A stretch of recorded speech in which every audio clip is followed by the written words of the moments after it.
Hi everyone, Emily Hay here, and today I am preparing this video to hopefully give you a reality check.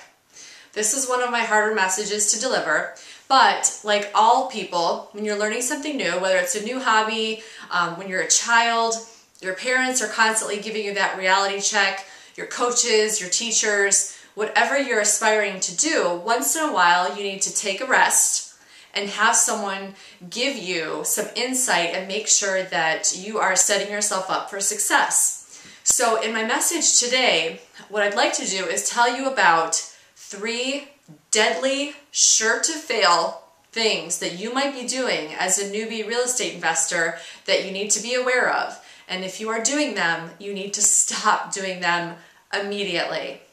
Now, I went to a very small real estate investing group this week, and meeting with some people that are newbies and some folks that are more seasoned investors, it really reinforced to me that there are 3 areas that new real estate investors can really get tripped up on and send themselves into a spiral out of control, leading to nothing but failure.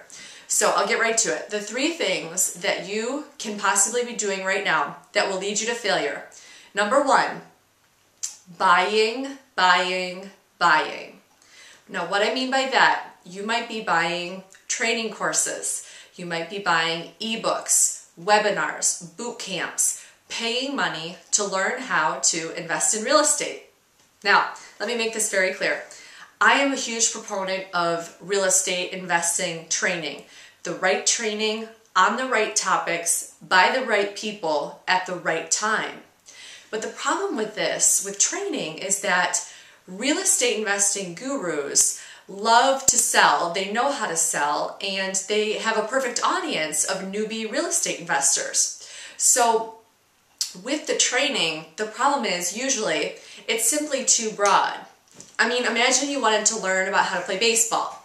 Would it be better to buy a training on how to learn baseball, or would it be better to buy a training that teaches you how to be an effective first baseman, that teaches you how to do all the right stretches, all the right conditioning, all the right techniques just for first base? Or would it be better to have this training to teach you how to be anything on the baseball team? So with the trainings, I'm guaranteeing that one or all of 3 things are happening to you. As I just said, the training is too broad. Imagine being a lighthouse. When you're a lighthouse, you're spinning around and you're not focusing on any one thing. The best analogy I have is you simply want to be a laser and hone in and focus on one area. You don't want to be a lighthouse focused on everything and nothing at the same time. The other element with your training courses is that you're not holding yourself accountable. So even if the training is too broad, you're not picking that one thing and saying, okay, here's what I think I'm hearing, now let me actually take some action. Let me pick that one area that I think that I can make an impact and help start my real estate investing business, and holding yourself accountable to get some results there. So another thing, looking at my notes here for a second, with the trainings, with them being too broad, they can also expose you to new topics and new areas of real estate investing that you didn't know about. So then that leads you to buy another training. And when you follow that training, you hear about another topic and you buy another training. So again, buying, deadly mistake. Second deadly mistake that I want you to be aware of, so you can stop now, is that you have a false feeling of progress. Now, what I mean by that, let's say you bought yourself a domain. Let's say you imagine in your mind what you would say to a prospective home buyer. Let's say you've even gone to some investing meetings, shaken some hands, and you have a few business cards of other investors in your area. The problem with that activity is that while it's good and while it's important and it will get you eventually closer to being a real estate investor, those activities I just mentioned are not going to directly impact your ability to make money. They are not revenue driving activities. And when I was selling office equipment and copiers, and when I had a quota and a very tough manager, that was the number 1 criteria. What you're doing right now, stop and look at what you're doing right now. Is this getting you any closer to putting money in your pocket? So when we were selling copiers, were we on the phone making cold calls? Were we setting up meetings? Because it took meetings to generate proposals, and it took delivering proposals to make sales. So you have to stop doing things that you feel are getting you closer to making money. As I mentioned, getting your domain and having great ideas about what you'd say to a seller. You need to really stop for a second and say, is this getting me closer to making money? And one of the ways that you can take a direct step towards doing some revenue generating activity, I did a post last week about 3 ways to build your buyers and sellers list. So the short story is, if you go put out some bandit signs, that is revenue generating activity, because the phone will ring and you will get leads, and that is much better than simply going to RIA meetings and learning about real estate investing. So that was deadly mistake number 2. False sense of security, false sense of activity, false sense of progress.